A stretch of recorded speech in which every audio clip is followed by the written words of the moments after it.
Hello, all of you tuning in live from LinkedIn, YouTube, Facebook, Twitter, anywhere else that we're live and I don't know about.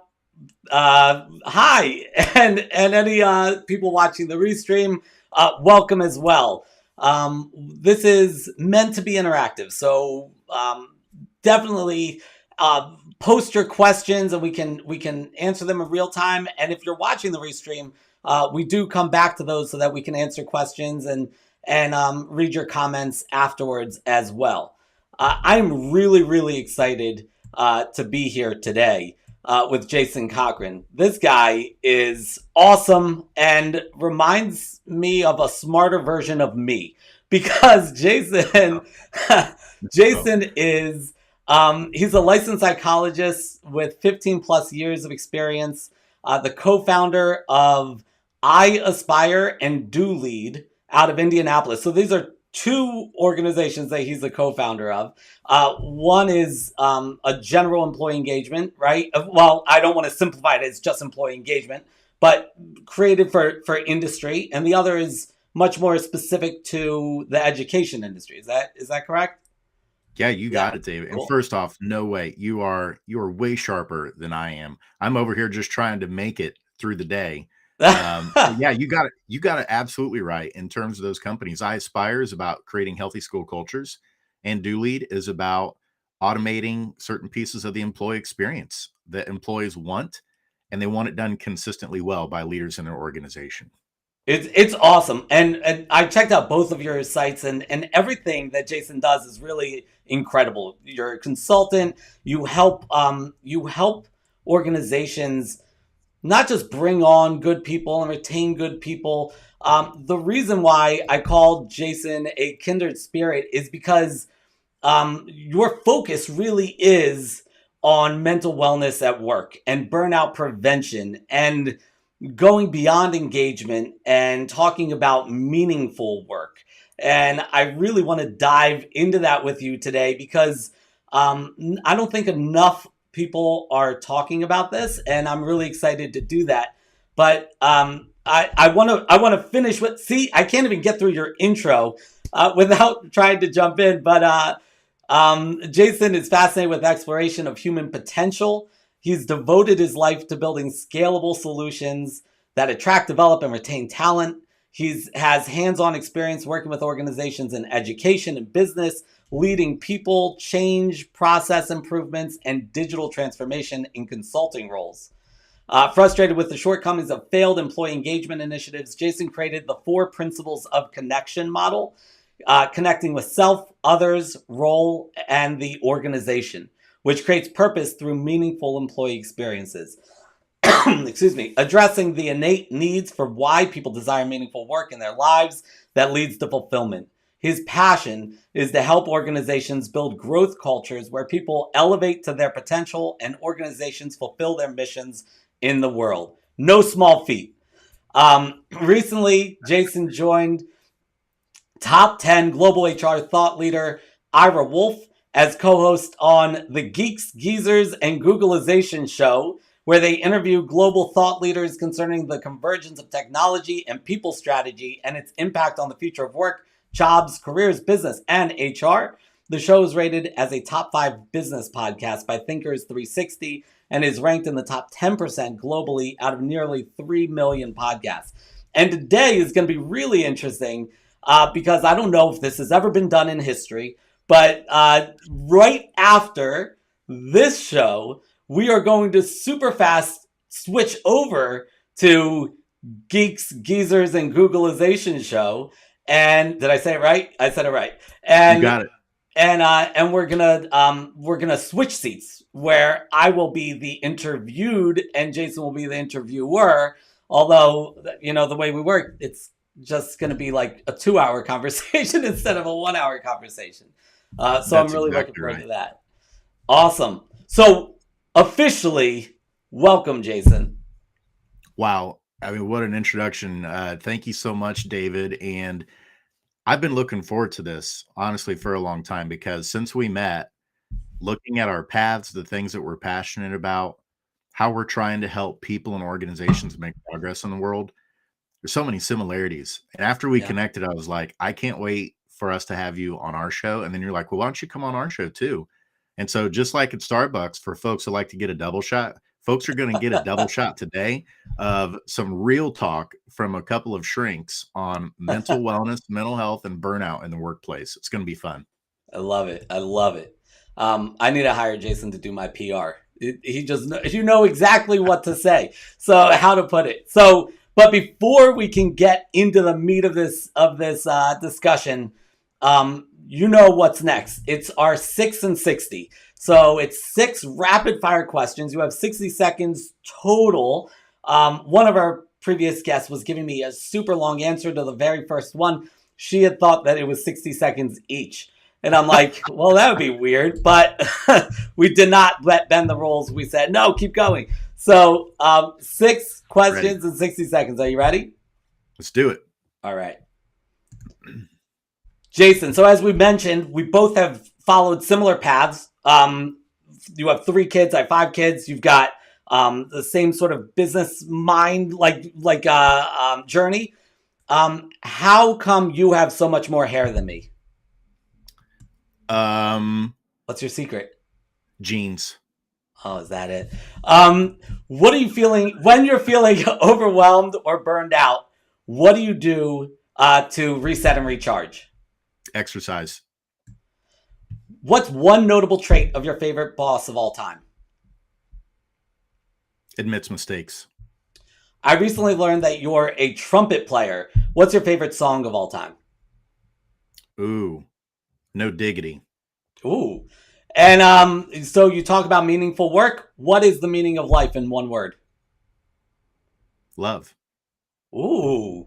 That was, Jason promised me that he was going to get this in 60 seconds. I told him 3 people out of all of the interviews on the WaterCooler have ever done that, and you did that. Hey, the first question was a tough one, and I was like, you know what? I'm just going to say the word jeans. Yeah. It's not true, but I'm just throwing jeans out there because it's a short answer. Yeah, but afterwards you can actually tell me what kind of products you're using in your hair. Well, it's probably too late for me. Never mind.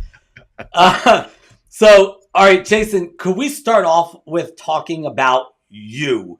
Not what you do for others, but how you got to this point that this became that creating meaningful work and wellness at work, sort of how that took center stage in your career and your life.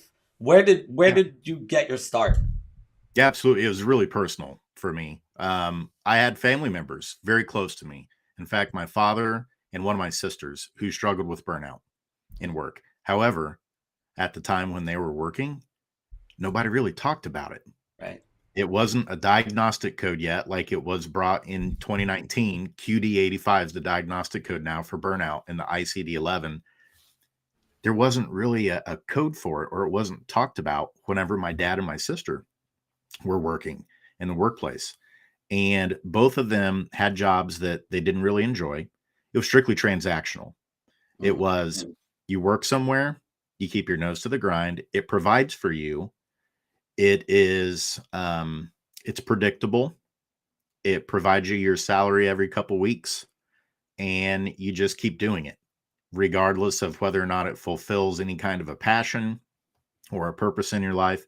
It's just meant to be something you do because you're supposed to do it. Right. And over time, I just started to observe the effect that it had on them. Unfortunately for my dad, by the time he got to retirement age, the chronic stress and working in a toxic culture. And it wasn't that everybody there was toxic. The people he worked with were great. Unfortunately, his primary boss was a micromanager, blamed other people for his own mistakes. And also there were some other issues too. It took a toll on him. Right. And unfortunately, by the time he retired, the quality of life, being able to do a lot of the things he had hoped and dreamed of doing, well, by the time he got to the end of the rainbow with that pot of gold that so many people dreamed about, oh, I can just keep making it through work every day, even though I hate my job or I hate my boss. By the time you get to the end of the line, your health may be wrecked to the point where you can't enjoy your life as much as you want to in those wonder years. And then for my sister also, COVID-19 just completely changed her job. She was an HR leader in her organization. COVID hits, and all of a sudden, in addition to her working her regular 55, 60 hours a week, now she's working 70 or 80 hours a week, and she's having to check temperatures. She's having to go around and be the mask police of making sure that people are wearing their masks and enforcing the COVID policies on top of getting all of her other work done. And it was just too much. She already was close to the breaking point. And so that's kind of a long answer, but I just noticed in people that I love that work was not something that brought them joy in their life. Yeah. And even though it provided for the family, it came with a great toll and a great cost on their personal and mental health just to make ends meet. And I knew at that point, I said, I don't want this for anyone else. And I have 4 sons. I especially don't want my sons to grow up in a world where that is the normal and status quo of why you work. So that's my passion and why I've been devoting my life to helping change those things and support organizations in better equipping and creating work environments that help people do their best work and give them fulfillment and meaning in their life. Yeah, that's very powerful. And I see it so often. You know, I talk about people clocking into work and out of life, sort of just to fund their weekend or their retirement, right? And you saw that sort of dead end. You get to the end and you don't have the vitality and health and necessarily the years to even appreciate all of the work that you put in. But it's been alarming how many people have recently been saying to me, you know, employees sort of taking the attitude that, you know, you and I with our ideas are just hippies. Like work needs to be transactional. I want to be paid for what I do and I want to get in and get out and that's it. And especially while we move to telework and more specifically remote work, people that just want to be, you know, this is the gig economy now. Like I just want to do the work, leave me alone, forget work culture. What is the value? What would you say to those people? Like, what is the value for meaningful work? And are we hippies like looking at this thing that now everybody's sort of rejecting, the boss and the employee? Yeah, for those folks that are saying I am just looking for a gig because the only meaning for work in my life is to just get paid, I would say that's your prerogative, certainly. And we both know, psychologists, you can't change somebody who doesn't want to change, Huh. right? However, what I would challenge them with is, does that just mean that you haven't found that thing yet that sparks that fire in you? Mm. It makes me think of the Japanese concept of ikigai, which in Japanese is reason for being. And I think it would be hard pressed for me to believe there's a single human being that if they actually take a step back and examine their life would not want to have an ikigai, a reason for being. It's like it's something that's kind of a part of our souls, I think, that makes us very unique as a species. But certainly, if someone is just saying, for me right now, in my context of life and where I'm at, I just want something where I can be my own boss, get in, get out, and get paid. Who am I to say, stop doing that? Like, good for you. But I think employers, what they need to do is, I think there's a couple shifts that they've got to be ready for. Number one is understanding, if that's the case, if you're a business where you have a lot of frontline workers that traditionally are going to be doing work that's around minimum wage, Mm-hmm. you may have to start positioning the way that you promote and advertise those kind of jobs as more like gigs, as opposed to being considered full-time employees. We had Evan Sohn, who's the president of recruiter.com, on our show a few months back, and he's calling it the job hopper economy. Mm-hmm. Basically, and that's the way things are going to be from now on, is that people just shift and move back and forth. Pew Research Center last week, their findings showed that 54% of people who quit their jobs this last winter ended up getting more pay and better work-life integration. So sometimes quitting really does work out well for people. But what Evan was sharing was that employers need to buckle down and look at how they're advertising these positions. A lot of the job seekers now, they may not want something where they feel tethered to the organization, where it's being touted as, hey, this is a full-time position as a, delivery driver within our organization. Instead, you may want to position it as a, hey, this is a 6-month gig to do X, Y, and Z. And then at that point, we'll look at it together to see if it makes sense to continue another 6-month engagement. Yeah. And so trying to mirror the way that you do some of those frontline jobs that maybe aren't as appealing to a lot of people in the market, try to frame them more within the gig context instead of trying to fight against the gig economy. And I thought that was something that was really interesting. Putting that aside, though, for the majority of the workforce, it really is important now that we're helping people connect with themselves, others, their role, and to the organization as a whole and the impact that it's having on the community and the world. Yes, we do work for paychecks. That comes with the job. But if you want people to stay, if you want people to innovate, if you want people to go above and beyond and give their best, that's when creativity, purpose, fulfillment, meaning, and making sure that you're helping paint a path as an employer for that with each employee, that's where that's really going to help you keep your people and continue to help them grow. Yeah, that's beautifully said. And how many organizations actually are still in tune to what it is that they do, right? I mean, like, isn't there a problem that we all think like business is there to create value for the stakeholders and the shareholders, right? And so in a lot of ways it seems maybe it's unethical for me to do anything but create value, in terms of money, for the shareholders of my organization.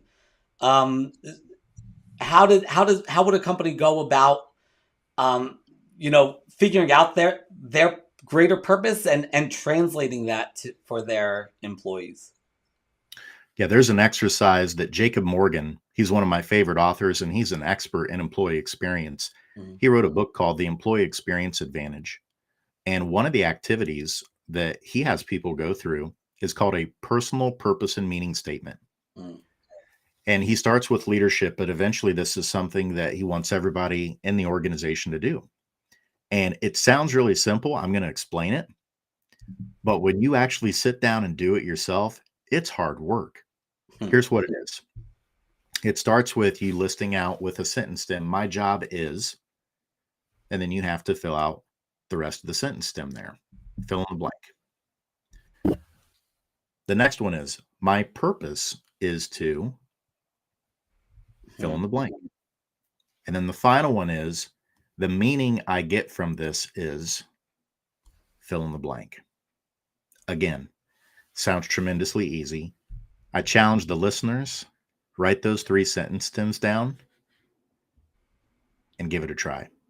It took me several days to pull it together. And I get to talk about this stuff all the time. Right. And it was still a challenge. But that's an exercise, I think, that helps everyone get grounded in who they are, what's important to them, what their role is in an organization, and see, does the work I'm doing align with those things? Or is it not in harmony with those things? And then that's when you can start going through your decision tree of, okay, is it I'm in the wrong department at my organization? Am I in the completely, possibly wrong line of work, really, for what I should be doing? So on and so forth. So that's one of the exercises I think that can help people get some clarity around this concept that often people think is very ambiguous.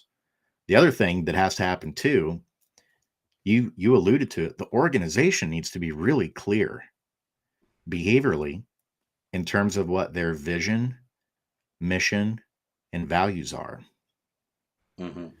And that's not only to the benefit of the organization to make sure that when you're hiring new staff, that there's alignment between what they value, the type of impact they want to have in the world. Are they connecting to the right mothership? But also, that's a gift that you're giving to your people that are working there so that they have clarity too around, here's how the work I'm doing is impacting our customers, is impacting our community. It makes me think of a story that's often been shared about JFK when he visited NASA one time. He saw a janitor, custodial worker that was sweeping the floors. He just looked like he was having a wonderful time, like he really enjoyed in the moment of the job that he was doing. And so he asked him why he was so excited about what he was doing, and the custodian's response was, "I'm helping to put somebody on the moon." Right. And I know that a lot of people, they may be like, "Oh, that's kind of ridiculous." It's not. It's not. People want to understand how the day-to-day behaviors and actions of what they're doing have an impact, not just on finances. How did I help solve a problem? How did I help someone or another organization make progress with what we worked on today? Those are the kinds of stories that can be captured to continue to help people be thinking about their purpose, their role, the things they're doing day to day, and how it connects to that overall mothership that's really driving innovation and change in the world. Love it. Love it. It really is. I love the JFK, story. I've also heard of the story where you're walking down this guy's walking down the block and they see a huge construction site and they ask somebody, "What are you doing?" And they said, "I'm building, what does it look like I'm doing? I'm sawing, I'm hammering." And then they find somebody with this big smile on their face despite all the sweat. And they say, "I'm building the most beautiful cathedral this city has ever seen." And just like, and that framing is, I think, so key, right? And if leadership isn't helping frame that in a non-manipulative sort of way, right, but like in a meaningful way, I think we talk about the competitive advantage that the business who has their janitorial staff feeling like they are a significant piece in the mission. Think about the competitive advantage they have over people with similar employee, the similar employee market. So. That's right. There's no doubt about it. And I'm glad you brought up the manipulation piece. What we have found in working with organizations, I'm curious if you've seen the same, David, is sometimes there can be the mentality of, we, as an organization, we just want to almost kind of vomit our values, our mission, all those things onto people. And then they are expected to fall in line and follow those without taking the step of having them go through an exercise to figure out what their personal values are, understanding what their strengths are. It's a two-way street. And so we always encourage the organizations, if you're going to go through this process of looking at your vision, your mission, and your values, we encourage you to have your people do the same on a personal level, because that's going to help you understand who are the ones that are really aligned and ready to take this and run with it, who are the ones that might need additional coaching. And then there's also going to be some where they may come to the realization, this isn't what I'm about. This isn't for me. And it's time to move on. And that's good for both parties in that case, because that's how you get disengagement levels that have stayed the same for 30 plus years, is when you keep doing the same thing over and over again. Yeah. Yeah. And especially in the world as it is right now. And that's a great segue to talk about burnout, right? So what would you say, how do people understand burnout generally? How have you found it to be understood, and what are they missing? Is there a context that so many of us are missing when we think about burnout? Well, that's a great question. The first thing is, I go to people much more intelligent than I am, the World Health Organization. And when they release a huge report last year that says we're still trying to figure out what burnout is and how it's different from mental health disorders like depression and anxiety disorders, that tells me we still have a lot to learn about this. But I think based off of the reports and findings that are out there, the research we currently do have, there are some things that are very clear that we do understand and things that we don't understand yet. The few things that we do understand about it is that it is an organizational phenomenon. In other words, toxic work environments are the causal agent for burnout. People just aren't going to feel burned out on their own from work. without work being the thing that's causing it. Mm-hmm. And that's very different from depression and anxiety. And so there is a responsibility component there for organizations to make sure they have good practices and interventions in place to try and prevent the 6 drivers for burnout. So if you build interventions and strategies around those 6 drivers for burnout, then you're really going to reduce the amount of burnout people experience in your organization, because it is an organizational phenomenon. Right. So I think that's one of the misconceptions is many times I'll see things out there where it's like, oh, are you feeling burned out? Because it is something you feel personally. Many times it'll be like, why don't you go for a jog? Why don't you exercise? And yes, those are things we should be doing. Why don't you meditate? Yes, those are all things that we should be doing, whether we're burned out or not. But if a person returns to the same work environment and nothing has changed, then nothing changes. And that's the piece where we're starting to understand now. I often throw my hands up in the air and I say, you know what? I'd love if there was an OSHA for mental health in the workplace. A lot of people are like, last thing we need is more government getting involved in business. And I'm not here to argue that point. My point, though, is, are there some basic practices and things that should be in every organization, regardless of industry? Absolutely. And if you're building those things around those 6 drivers for burnout, which is, autonomy, recognition, connection to others, making sure that you're not micromanaging people. If you have good practices around those things, then you're going to help address burnout. So those are some of the things that we do know and we don't know. Well, the big thing we don't know yet is, can burnout eventually lead to a more serious mental illness? Not that burnout isn't serious in and of itself, but can it eventually be a gateway into developing clinical depression or generalized anxiety disorder? And that's what the World Health Organization says. We don't know yet, but we probably will, because of what's happened over the last couple of years. We'll probably have some research around it. So those are some of the things we do know about it and some of the things that we still need to figure out in order to properly address it in the workplace. Yeah. Now, a lot of people think, burnout, work overload, too much work. That's sort of what it comes down to.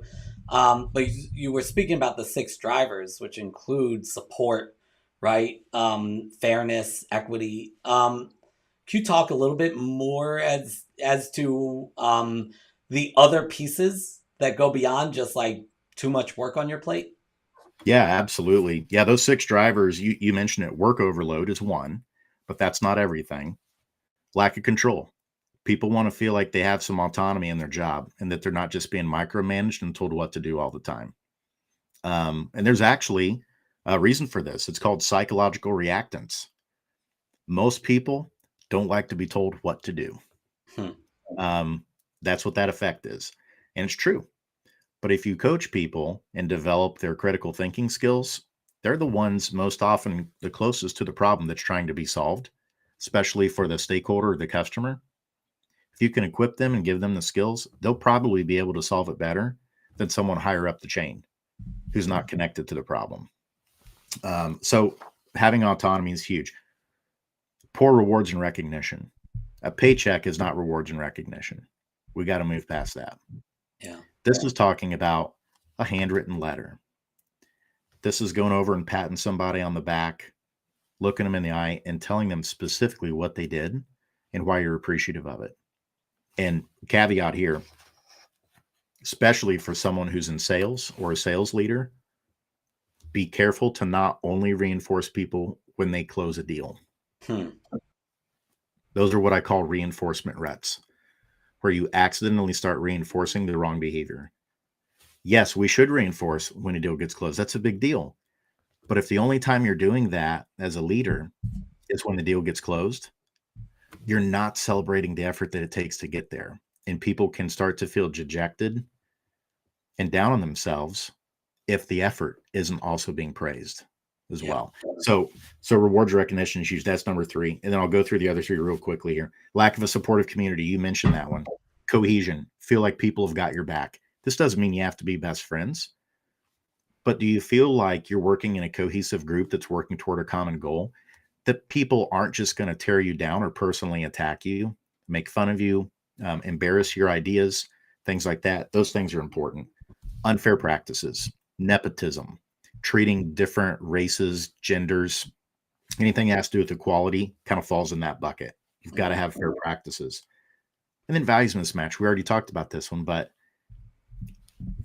your personal values, do they align with the values of the organization that they're saying are important? If they're not, then eventually you're going to start saying to yourself, do I like what I'm doing? Is this worth it? And you might start getting some of the Sunday scaries before you head into work on Monday. Right. Yeah, those are the 6 drivers typically when we're talking about burnout that we most often see. Yeah, thank you for sharing those. As you're going through the list, I think it's hard for people to hear that without thinking about the past 2 years.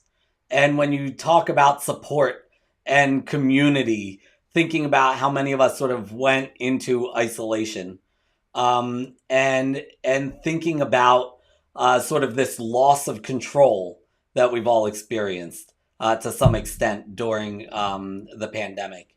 And so many of these drivers, sort of the external pandemic and all the other social and political issues that occurred simultaneously or following the pandemic, seems to have thrown a big wrench in all of this and really make it difficult. What could you talk a little bit about what type of burnout we're seeing now and where's the exit ramp? How do we come back from this? Yeah, boy, that's a big one in terms of how we come back from this. With Yeah. most everything, you got to start with leadership at the top because most often people are going to emulate behavior that they see from leaders a lot of times. And so we have to start with leadership, being willing to do certain things that maybe they haven't done in the past. And when it comes to burnout and mental health, the first thing we need them to do is acknowledge when they're experiencing it themselves. Mm. And this gets into a big word that we talk about all the time, stigma. Yeah. We, unfortunately, are still living in a time where we have to deal with mental health stigma. And there's 2 reasons why: shame and personal fables. The Mm. first, shame. Most leaders probably fit more in that type A personality, right? In terms of being very high achievers, very, adept at gathering a group of people, accomplishing a mission or a goal of some kind. But that strength can become a weakness at times too.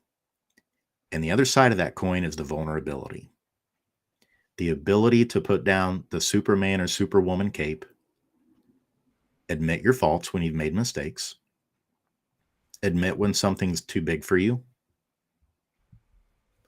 admit when you're starting to feel certain things in your life context that are making it harder to be and feel more like yourself. But sadly, many leaders don't feel like they can be honest about those things Right. because of shame, because they think in some way they're going to be viewed differently or it's going to harm their career path. Oh, Sally was talking about a certain thing that happened during COVID and she acknowledged that she's not feeling like herself. I'm not going to view her the same. When the truth is the exact opposite. Yeah, they're not going to view you the same, but it's going to be in a positive light. You're going to become more relatable.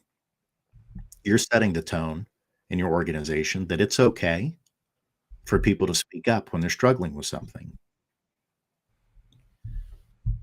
And so we really have to do a much better job of dealing with the mental health stigma, and being more vulnerable helps deal with that shame cycle. That second piece, the personal fable, is what we've all experienced at times. And that is, oh, that happens to other people. That won't happen to me. I'm different. Mm-hmm. Yes, we all are unique. However, we're also all human. And that means that there has to be some vulnerability pieces there of opening up. And you have to be willing to admit when you don't know things, or when something might scare you, or you're unsure of what's around the corner. And that will better help connect people and better help them communicate and express those needs as well. So that's absolutely a first critical step that I've seen, that before you can make any kind of progress throughout the whole organization, you've got to set that tone with leaders that they're going to be open and vulnerable about these things, kick the stigma, and create an environment where it's okay to have conversations around mental health. It's okay to have conversations around burnout. And then right after that is, we as an organization are going to do our part to actively be part of the solution on this, and not just say, here's the phone number for the EAP, but actually change some practices, processes, and things in your environment to help support people in this way. Yeah, I'm so glad you said that. I've pushed back a lot against the amount of resilience training that happens as opposed to organizational culture and structure change consulting, right? That we're sort of putting the onus on the people, that it's something broken with them that needs to be fixed. And they're both like two halves of the picture. But the mismatch is what concerns me. The fact that it's, of course, it's so quick. Yup, we got to fix them instead of let's fix us, right? And the organization. You brought up shame and this sort of coat of armor that managers feel they need to wear. I recently was working with an individual within an organization. I was interviewing a bunch of managers within this organization, and one of the managers was telling me about telework and remote work. He said, I encourage my people to work remotely. There is no reason for them to come in every day and be in this office. All of our work could be done remotely. So then I said to him, I said, and are you working remotely? And he said, oh, no, I come into the office. And I said, why? And he said, because if I didn't come into the office, I probably would not get promoted. And I'm looking to climb the ladder.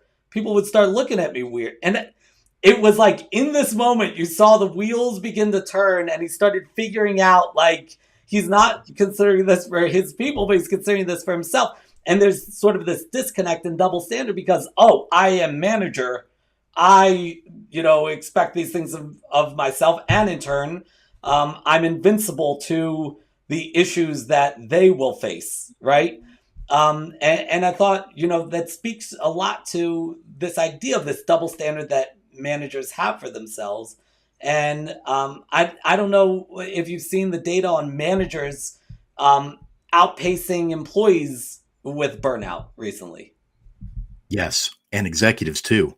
Yeah. And it's startling. In fact, a couple stats here I have, and this came from DuLead last year. They were finding that 82% of senior level executives in the United States were reporting exhaustion levels consistent with burnout symptoms. Of those 82%, 96% of those were reporting that their mental health had declined over the last year. So yes, you're exactly right, David.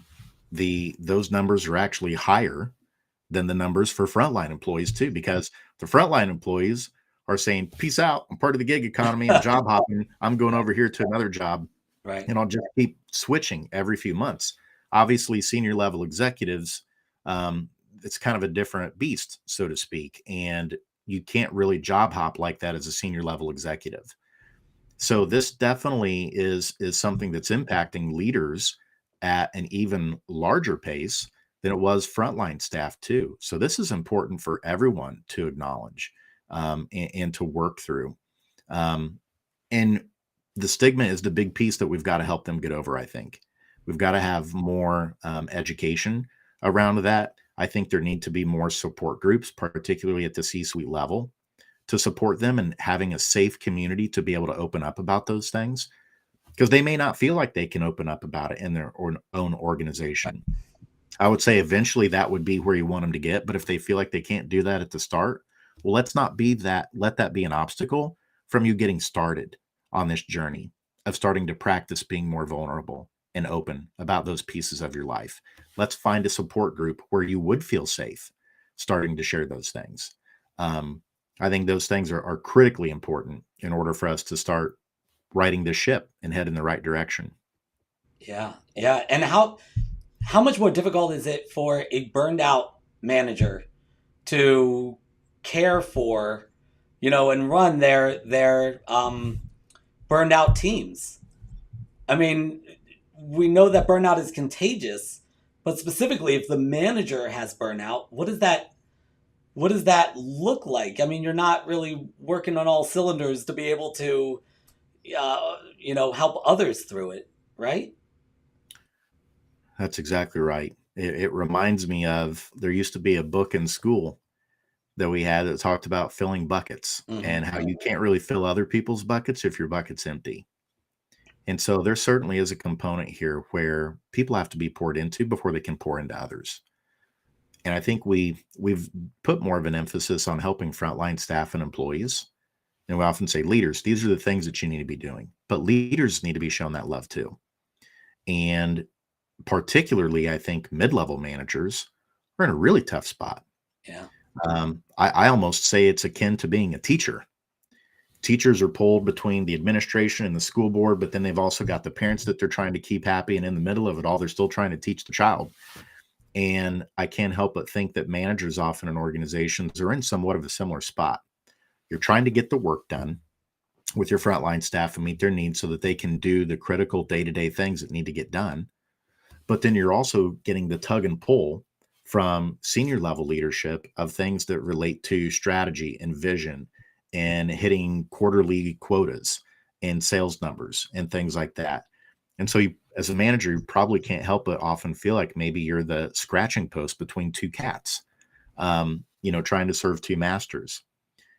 And so for them, I do think that they are particularly vulnerable to not addressing the burnout that they feel and just going through the motions. And so one of the things I often encourage them to do, this is going to sound really simplistic, and I hope that it is. Take your paid time off. And this is what I'll often hear. Well, if I leave, I'm going to come back to even more work. Right. Here's what you do. Instead of you stretching out your PTO over, I'll take a few days here, I'll take a few days there over the course of a year, bunch it all together and take 2 weeks off or 3 weeks off. Guess what will happen, David? I know you see this too. Folks will figure things out. Yeah. If you're gone for 2 or 3 weeks, if there's something urgent that's needed and a problem that needs to be solved, and you're going to be gone that long, they will figure out a way to get it done and manage. Yeah. But if you only take a few days or maybe a week off, or if you're on vacation and you're answering emails, you're creating codependency. You are basically communicating to your people, yes, continue to pester me while I'm on vacation, and I'm going to solve this problem for you and give you the answers. And so that's not the panacea, but I'm saying in terms of one simple tactic that you can do as a manager is look at extending that PTO time and using it more all at once, or maybe 2 times over the course of a year to get an extended break, as opposed to having more frequent, shorter breaks along the way. And I think that'll really help you truly get away from work and help equip your direct reports to figure things out and still get the job done. Yeah. And I think for those that push back on that, I think that often will speak to trust, right? But I think also it could speak to job insecurity as well. I've come across a lot of people in management where when you start peeling off the layers, you realize, well, if everybody is autonomous and everybody has control and they could do this without me, then what is this role? And so there's this feeling of insecurity and then self sabotage. You know, you got to keep your team codependent, as you said, right? Um, the kind of a scary path. So a lot is broken and a lot needs to be fixed. We talk a lot about remote work and look at things like productivity, but also about mental health over time when people are siloed and just working remotely. What does the future look like? If you have your crystal ball, what does the future look like? Like, where is industry going? And if not in the direction that you would recommend, where can the people who are looking to be leaders within their industry go from here? Absolutely. My crystal ball, if I pull it out, I think we're going to be looking at new collaborations and partnerships where leaders in business need to find some experts in psychology, human behavior to come in and help them get a lot of their procedures, a lot of their practices in order. Because here's my greatest fear. If leaders, business leaders, just themselves are trying to fix this problem, they're going to miss something. Mhm. Your head of marketing is not a psychologist.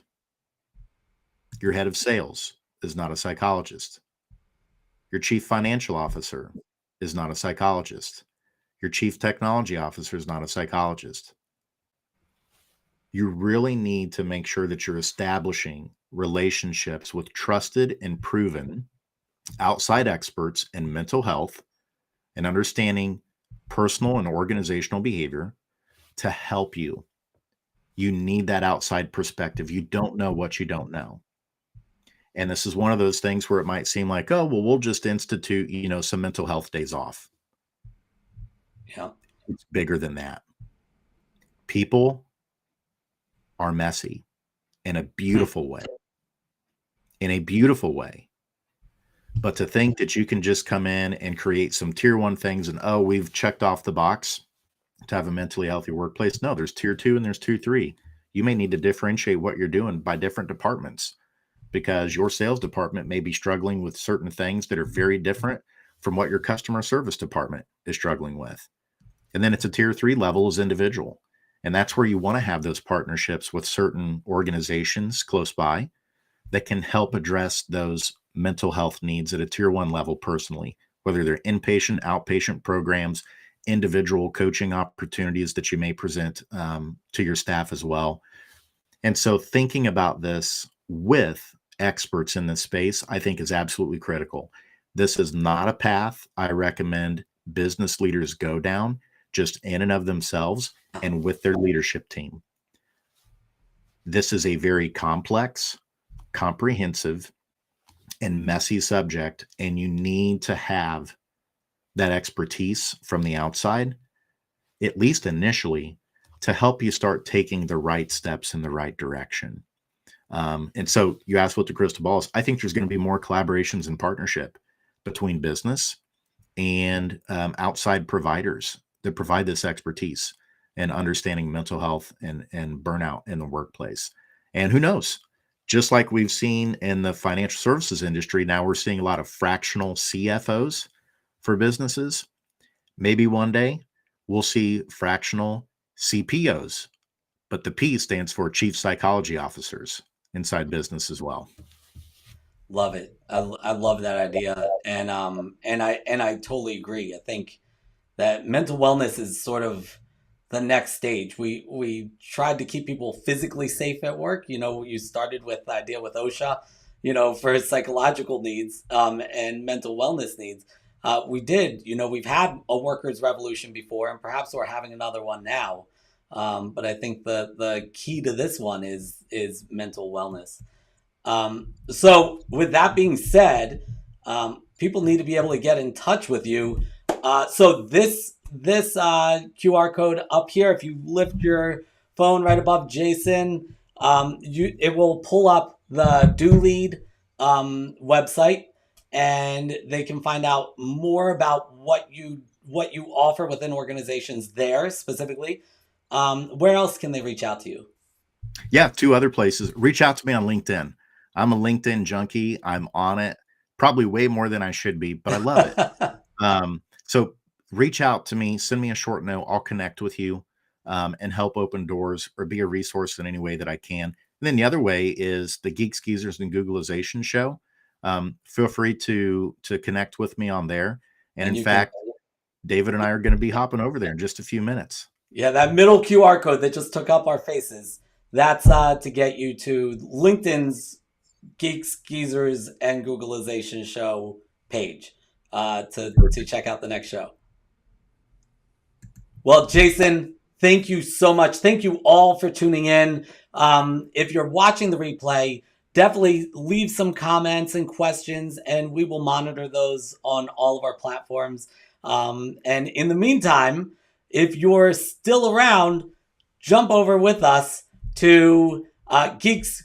It's such a long name. Geeks, Geezers, and Googilization. And catch us there as Jason and I welcome Ira as well, and switch roles.